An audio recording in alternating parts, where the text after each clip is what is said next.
ভালোবাসা হবে মানে? ভালো বাসা হবে। দেখতে পারেন, আজ নয় থাক, আজকে যেটা হতে পারে কালকের জন্য সেটা ফেলে রাখবেন কেন? একটু পরে সন্ধ্যা নামবে, পাখিরা ঘরে ফিরবে, সূর্যটা ডুবে যাবে, অন্ধকারে খুব একটা ভালো বোঝা যাবে না। আচ্ছা, আপনি কি কবিতা টবিতা লেখেন নাকি? আর টুবিতা না, কবিতা নেই, মাঝে মাঝে পত্রিকায় দেই, ছাপায় না। শুনবেন? কি কবিতা। অন্য সময়। আচ্ছা, এই টুলিটা কি এটা আপনার নাম্বার? ওটা আমার নাম্বার হতে যাবে কেন?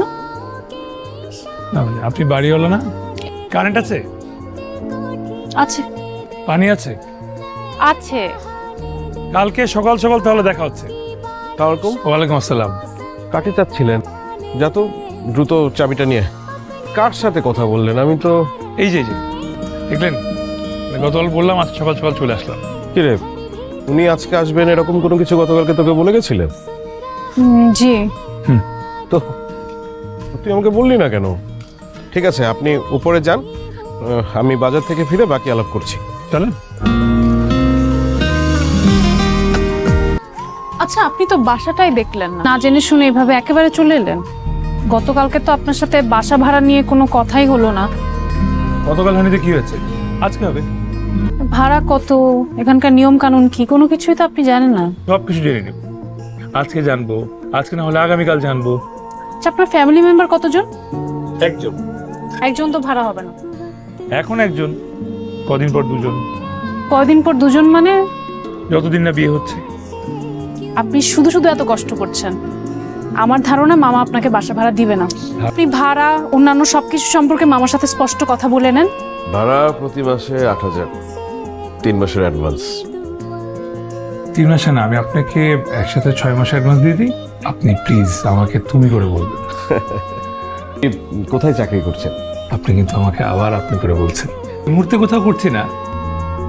তুমি কি তোমার সমস্ত মালপত্র নিয়ে এসেছো? জি, একটা চেয়ার, একটা টেবিল আর মেজ। এই সব? হ্যাঁ, আরো কিছু ছিল মালপত্র। এই আগের বাড়িওয়ালা 3 মাসের ভাড়া বাবদ খাট ফ্যান এগুলো সব রেখে দিয়েছে।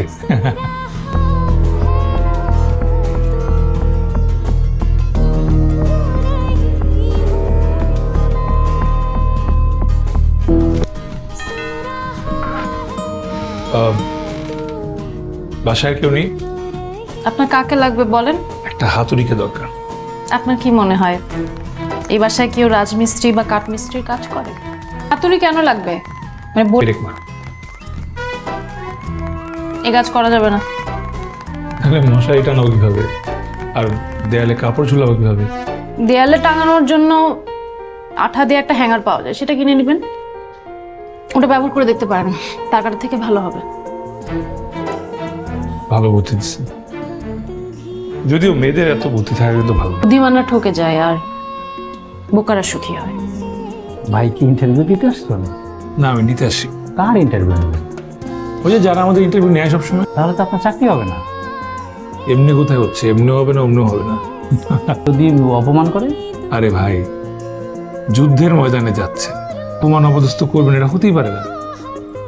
যদি রুম থেকে ঘাট ধাক্কা দিয়ে বের করে দেয়? এক্সাইটিং কিছু হয়ে যেতে পারে ভাই। কি মিস্টার আসিফ সাহেব? ওই যে ভাই, আমার ডাক করছে। আমি যাই। আপনার নাম? সাজ্জাদ চৌধুরী। আপনার নাম? হারুন রশিদ। আপনার নাম? মাসুম সেন্ট্রোজ। তাহলে ইন্টারভিউ কি আপনারাই নিচ্ছেন? না, যে বা যারা ইন্টারভিউ নিবে তাদের সাথে আমার কিছু কথা ছিল। ঠিক আছে, বলুন। কি কয় ঘন্টা করতে হবে? 8 ঘন্টা। অফিস টাইম কটা থেকে কটা পর্যন্ত? 9টা থেকে 6টা। করলে আপনাদের পদবী কি আমি জানতে পারি? আপনি কি আমাদের ইন্টারভিউ লিডার দিচ্ছেন নাকি আপনার ইন্টারভিউ দিতে? তো কোনো ওয়ার্কিং এক্সপিরিয়েন্স নাই। অবশ্যই। সবাই তো ইউরোপ আমেরিকা যেতে চায়, আপনি এখান থেকে কেন আসলেন?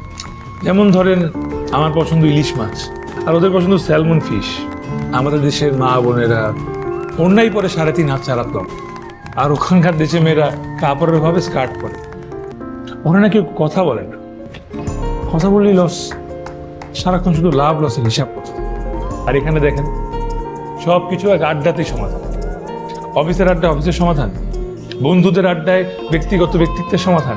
সোমবার দিন রশিদ সাহেব ওনার ছেলেকে নিয়ে আমাদের বাসায় আসবে, নাকি একটু দেখতে।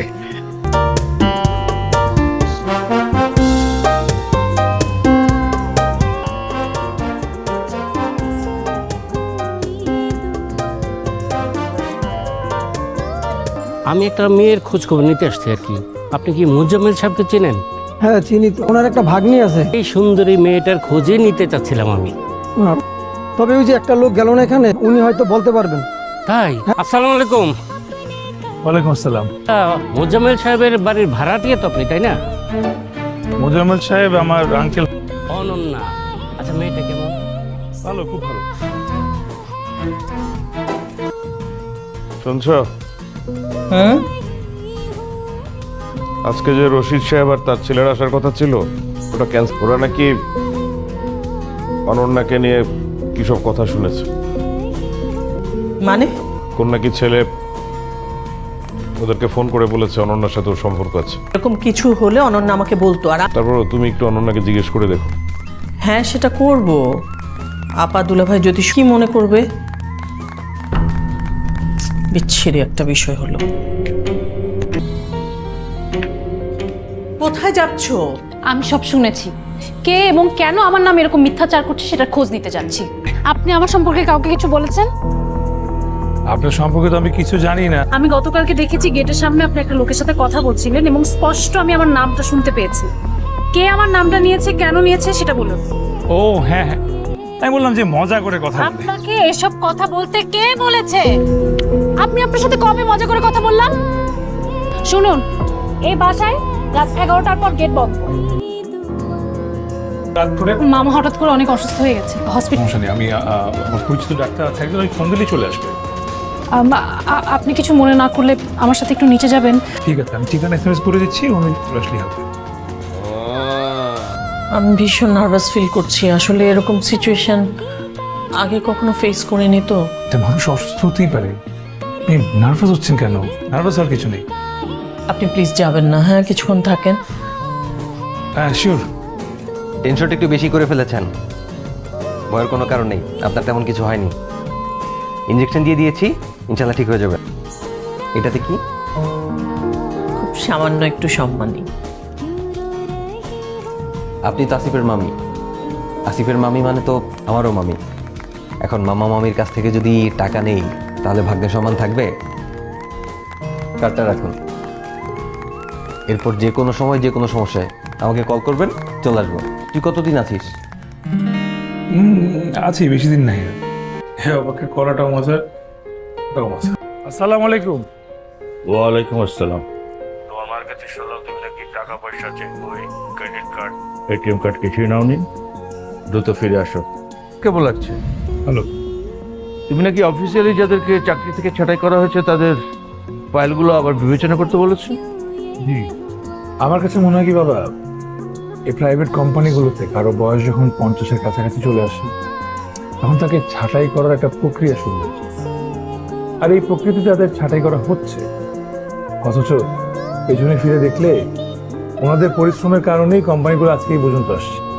তোমার কথা ঠিক বাবা, 48-50 বছর একটা লোকের যখন চাকরি চলে যায় তখন সে পরিবার নিয়ে একটা হুমকির মধ্যে পড়ে। বেঁচে থাকার তাগিদে তখন তার ন্যায় অন্যায়বোধ লোপ পায়, এতে তার পরিবার এবং সমাজ দুটোই কিন্তু ঝুঁকির মধ্যে পড়ে যায়। তোমাকে আমি বিদেশে পাঠিয়েছি উন্নত লেখাপড়া শিখে দেশে এসে ব্যবসা বাণিজ্য উন্নতি করবে। আমিও তো তাই চাই বাবা, শুধু আর্থিকভাবে না, আমরা কতটা মানবিকভাবে, জাতিগতভাবে কতটা উন্নত সেটাও সবাইকে দেখিয়ে দিতে চাই। ভাই আপনি কি ম্যাজিশিয়ান ভাই? বায়োডাটাটা দিতে না দিতেই ডাক পড়লো।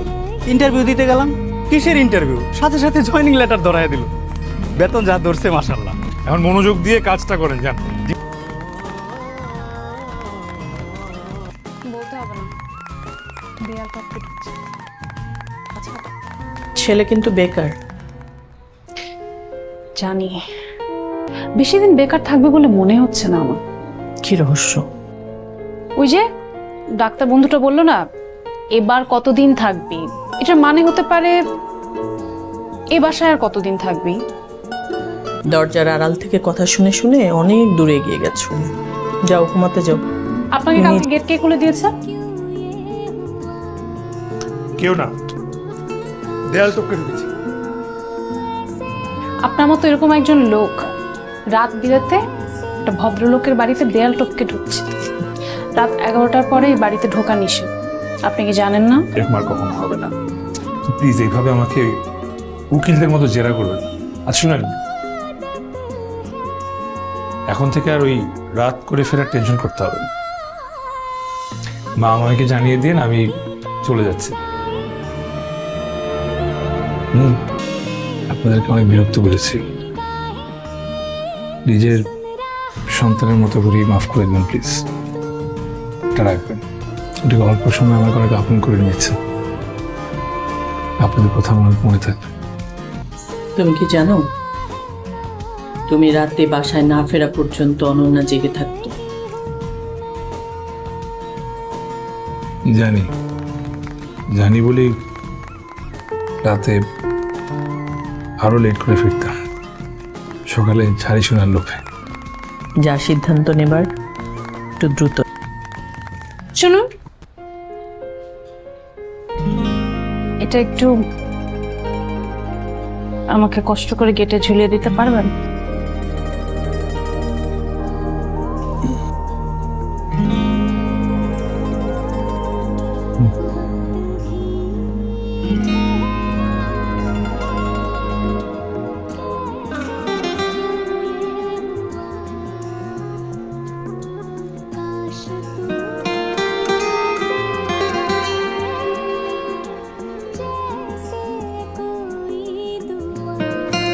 Excuse me,